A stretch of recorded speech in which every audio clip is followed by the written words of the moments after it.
സുകുമാരി ചേച്ചിയുടെ മരണത്തിൽ ദുരൂഹതയുണ്ടോ? ഇതാണ് നമ്മളൊന്ന് പരിശോധിക്കുന്നത്.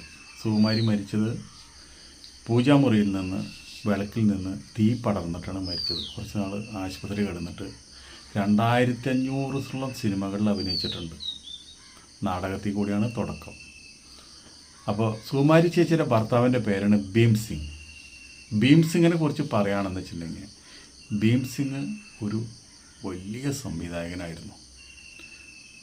അപ്പോൾ ആ വലിയ സംവിധായകൻ എന്ന് പറഞ്ഞാൽ മാത്രം പോരാ, 18 ഹിന്ദി ചിത്രങ്ങൾ, അതുപോലെ തന്നെ 8 തെലുങ്ക് ചിത്രം, 5 മലയാള ചിത്രം, 100-ലധികം തമിഴ് ചിത്രങ്ങൾ സംവിധാനം ചെയ്തിട്ടുണ്ട്.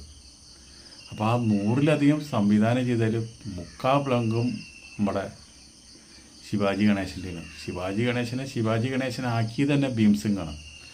മലയാളത്തിലെ പടങ്ങൾ എന്താണെന്ന് വെച്ചിട്ടുണ്ടെങ്കിൽ, ശരിക്കും പറഞ്ഞാൽ സ്നേഹം, നിറക്കുടം, മറ്റൊലി, മിശിക ചരിത്രം, അതുപോലെ തന്നെ രാഗത്തിൽ മോഹനും ലക്ഷ്മിയായിരുന്നു ഗംഭീര പടം.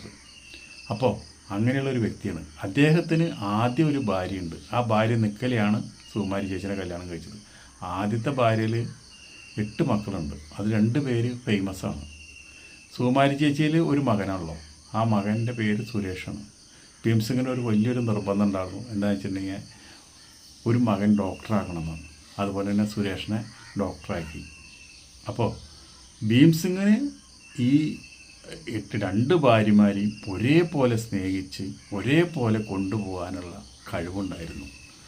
അദ്ദേഹം ശരിക്കും പറഞ്ഞു കഴിഞ്ഞാൽ 1947 അദ്ദേഹം ആദ്യ ഭാര്യയെ വിവാഹം കഴിച്ചത്.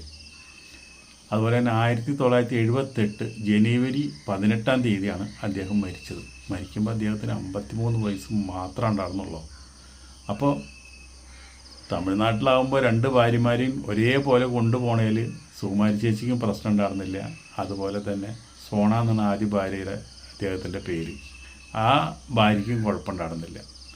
2 മക്കളെ ശരിക്കും പറഞ്ഞാൽ, ഒരു മകൻ, ആദ്യത്തെ ഭാര്യയിലുള്ള മകൻ ഫേമസാണ്, ഗംഭീര എഡിറ്ററാണ്, അതുപോലെ ഫോട്ടോഗ്രാഫി, അതുപോലെ ഒരുപാട് ഗുണങ്ങളുള്ള ഒരു വ്യക്തിയാണ് 2 മക്കളും. അത് ഇൻഡസ്ട്രിയിൽ നല്ല പേരും പെരുമയുള്ള ആളാണ്.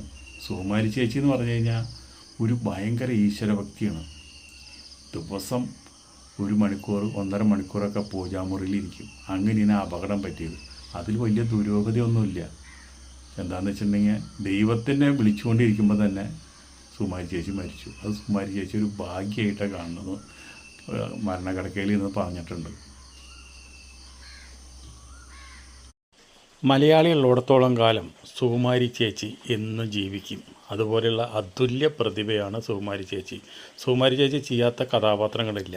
ദുഷ്ടയായ അമ്മായിയമ്മ, അമ്മ, അതുപോലെ തന്നെ ഒരുപാട് അവാർഡുകൾ വാരിക്കൂട്ടിയ നടിയാണ് സുകുമാരി ചേച്ചിയെ പോലൊരു കലാകാരി ഇനി ഭൂമിയിൽ ജനിക്കില്ല. ഇത് സുകുമാരി ചേച്ചിയുടെ പഴയ ഒരു ഫോട്ടോ ആണ്. എത്ര സുന്ദരിയാണെന്ന് നോക്കിയേ. ഇത് സുകുമാരി ചേച്ചിയുടെ അനിയത്തിയുടെ ഫോട്ടോ ആണ്.